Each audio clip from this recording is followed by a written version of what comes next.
Friday is the day. Now, we may find out something differently. The Big Ten and Michigan might come up with some outside agreement. I doubt it, but Friday is the day Michigan will have their day in court. It seems like the reason that this temporary restraining order didn't just happen overnight Friday into Saturday is because the Big Ten was ready with a lawyer locally, and they wanted to be able to make their claim to kind of block this temporary restraining order to get Jim Harbaugh back on the field. So Harbaugh, Michigan, have a court date on Friday morning, Washtenaw County Court, 9 a.m. We'll talk more about that in a second. But if you guys like seeing Jim Harbaugh on the sidelines coaching this Michigan football team, we're switching up a little bit this week. We're switching it up a little bit. The like vibes, the good vibes out there. This is for the court case, right? Put the good vibes out. Like the video. If you like Harbaugh on the sidelines, you want to see him back this Saturday for the 1,000th win in the history of this Michigan football program. We'll talk that, and we're going to talk some Heisman Trophy. JJ McCarthy might be a new candidate for the Michigan football program. It's all coming up right now.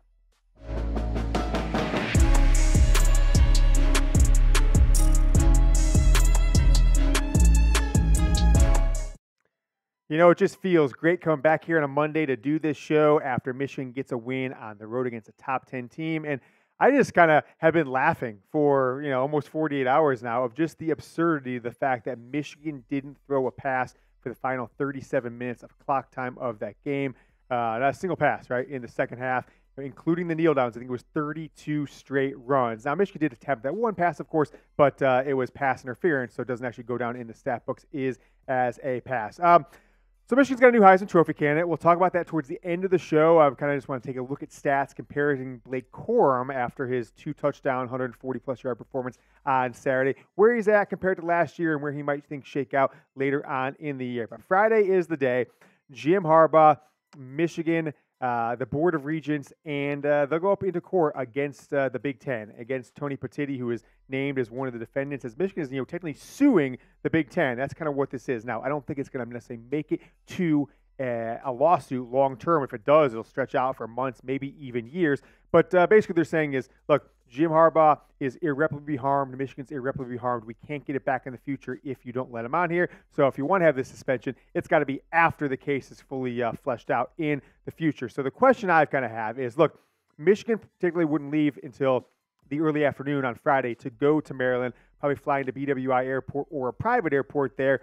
Does Jim Harbaugh still make the trip like he did against Penn State if he knows going in that the court has denied his temporary restraining order and he is not allowed to coach? And we'll know it's either for Maryland game and Ohio State game or for neither. I don't think there's going to be any questions. I guess maybe Michigan could go to another court and try and get a temporary restraining order after that. But we're going to know a lot this week, and certainly we're going to know the future of Jim Harbaugh, at least as far as the regular season goes, coming up Friday morning. Michigan football has quite a few players in the awards semifinalists that were all announced this morning. Almost most of the major awards put out their semifinal lists as we've got 2 weeks left in the regular season. Chris Jenkins is a semifinalist for the Chuck Bednarik Award, the best defensive player in all of college football. One of 20 semifinalists on that for the best defensive player in college football. Blake Corum, JJ McCarthy are both semifinalists for the Maxwell Award, which typically almost mirrors the Heisman Trophy. It's like 4 out of 5 years, whoever wins the Maxwell also wins the Heisman. Best player in college football, 17 semifinalists for that one. And a new name has been added to the Biletnikoff watch list. It's crazy. He wasn't on there when it was like 50 players earlier in the season. They've updated it once or twice.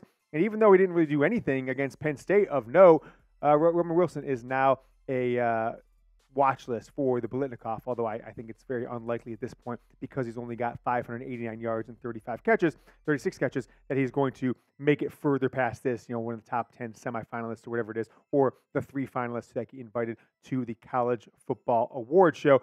But it's good to see him getting at least some recognition for the 10 touchdown performances that he's had through 10 games this year. Before we jump more into this show, I did want to thank everyone for supporting the show, for subscribing as we went from 28,000 right up to 29,000 in only a couple weeks. It's kind of the fastest 1,000 jump we've had on the show in quite a long time. So thank you to everyone who supported the show. To the new subscribers, welcome. And to the ones who have been there for a long time, we certainly appreciate you. And thanks a lot for helping spread the gospel and sending the link youtube.com/Michigan TV to your friends. Tomorrow we will be live a little later this time because The college football playoff top 25 is after a college basketball game, the third time every single year. So it's going to be a college basketball game on ESPN. They've got the TV rights, so we wait on that game to be over. We're going to go live at 8:45, probably do a little Michigan-Maryland talk about Jim Harbaugh, etc. And as soon as the rankings come in, we've got a guy outside the door with a little envelope. Boom, hands to Jack. We'll have it on the screen here right at the same time they've got it on TV. So join us, a Michigan first college football playoff top 25. Could Michigan be number one? Doubt it. I think Georgia might have a better argument now, but I think Michigan might jump up to number 2. You could see Ohio State drop off from number 1, potentially down to number 3. Take a look at where the Wolverines are at nationally with stats on offense first. All right, didn't do a ton passing, right? 60 yards. Didn't really light up the scoreboard against Penn State or put up huge numbers of total offense. But after 10 games, Michigan number 46 in the country, 410 yards per game. Passing, 237 yards per game, number 58. Rushing, continuing to improve, now number 43 in the country after the big performance on Saturday. And then 39 points per game. Michigan's dropped back a little bit, now number 10 scoring in the country. Talk about the Heisman Trophy. JJ McCarthy has been Michigan's top Heisman candidate for the first 9-10 games of the year. About 3 weeks ago, right, after the big performance against Michigan State, he was, Michigan State and even the Purdue game a little bit, he was number 1, number 2 in the Heisman odds, but he's taken a big step back. I think Blake Corum could be potentially the guy. We'll talk about that here in a second. But did want to tell you guys about Prize Picks. I've been talking about Prize Picks all season, the presenting sponsor of the Michigan Football Report. Get a $100 deposit match by going to prizepicks.com/CLNS. Promo code CLNS. Link is down in the comments and the description. It's super easy, right? I made these picks just this afternoon for this week, Monday Night Football tonight. Russell Wilson, 213.5 pass yards. I'm just going less on that. How about Stephon Diggs? Now, 87.5 receiving yards. I've got him on my fantasy team. I need a game out of him. So I'm riding with him on fantasy. I'm riding with him with Prize Picks. I'm going more than the 87.5 yards that they put there for him. I just put $5 on it, have a little fun, make the game a little more exciting tonight. I win those two. I win $15 from Prize Picks. And what I really like about Prize Picks, their latest feature is the reboot policy. That if one of your entries stays in play, even if a player gets injured for football and basketball games, if you have a player who exits the game in the first half and does not return for the second half, that player is rebooted. Prize Picks is the only daily fantasy sports platform with an injury insurance policy. It's really simple to play. I can make my picks and submit in 60 seconds or less. I'm not playing against a bunch of pro players or anything like that. I'm just looking at the stat predictions that Prize Picks gives me, and I'm choosing more or less. Put $5 in, boom, I win 15 if I get those two right. That's why I love Prize Picks. That's why I've been playing it 3-4 days per week, college and the NFL. Those are my picks today. Go get going. We'll start with Prize Picks. PrizePicks.com/CLNS. Use that link in the code CLNS for a $100 deposit match. Let's talk some JJ McCarthy. Heisman no more. 10-0 record. Undefeated as a starting quarterback in the regular season, right, and Big Ten championship. Now 23-0 in regular season and Big Ten games. Only lost, of course, to TCU last year. But it hasn't really lit up the stat sheet, right? After the 4-touchdown performance a couple weeks ago, 335 yards, 345 yards, whatever it was last week, but only 60 yards, 7 of 8 completion, has really taken a step back in the Heisman rankings, with Oregon and Washington continuing to win and their quarterbacks putting up big numbers. And then the emergence of former Arizona State Sun Devil, Jack, Jalen Daniels, right? Am I getting the Jaden Daniels? Yeah. Let's see the stats he put up, right? 600 yards of total offense for LSU against Florida on Saturday, like 350 passing, 250 rushing, absolutely bonkers stats he's putting up. It seems less and less likely that JJ McCarthy is going to have the stats or really the performance in the big games, only throwing 8 times against Penn State, to win this Heisman. Now, JJ could have a bonkers next 3 games. Right? He could go for 350 against Maryland. He could go for 304 touchdowns against Ohio State, have some huge game in the Big Ten championship. If he does that, he could still win it. He needs a little help elsewhere. But how about the late run of Blake Corum? He's kind of snuck up on us because he hasn't had, him and Donovan Edwards both, have not had really any game-changing plays, game-changing runs. Corum's mostly just been padding the stats with all the touchdowns he's had this season. 18 touchdowns, matching his total from last season, and is ahead of the pace, right? Because he scored in the Illinois game last year, the game he got injured in. Could he make a Heisman run with a massive November and then, of course, December, should Michigan, which they will, beat Ohio State in, what do we got now, 12 days. Here's where he compares to last season, right? When he was at this time through 10 games, in my opinion, the Heisman frontrunner would have won it had he put up a big game against Ohio State like Donovan Edwards did. Now, he's way back, right? He is 557 yards behind the pace he was last year. 74 carries, 75 carries down from where he was through 10 games last year. Right on the same average, 5.9 yards per carry, 5.2 this year, but has more rushing touchdowns through 10 games than he did last year. But last year he did have 9 catches. One of those was a touchdown catch, so 18 total touchdowns. Could he make a late Heisman run?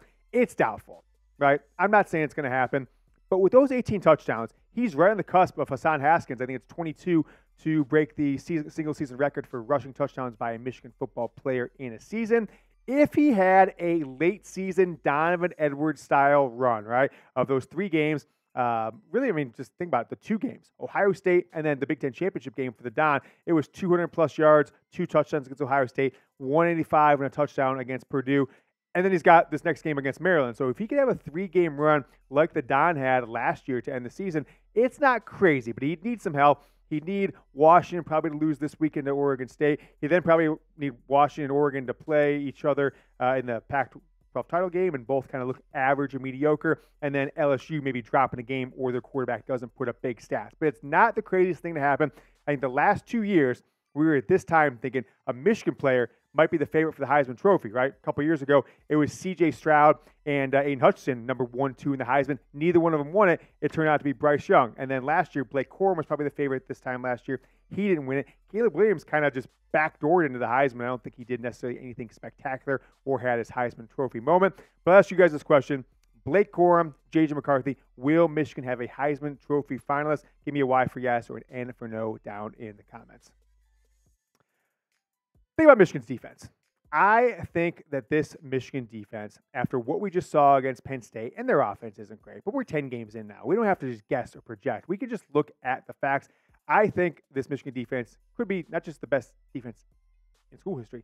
I think it could be the best defense in the history of the conference. Let's take a look at the stats nationally. Of the 4 main stats that you track in, nationally comparing defenses, Michigan is number 1 in 3 of the main 4 stats. There's plenty of other stats. You could talk about third down and this and that. But Michigan giving up 232 yards a game, number 1 in the country.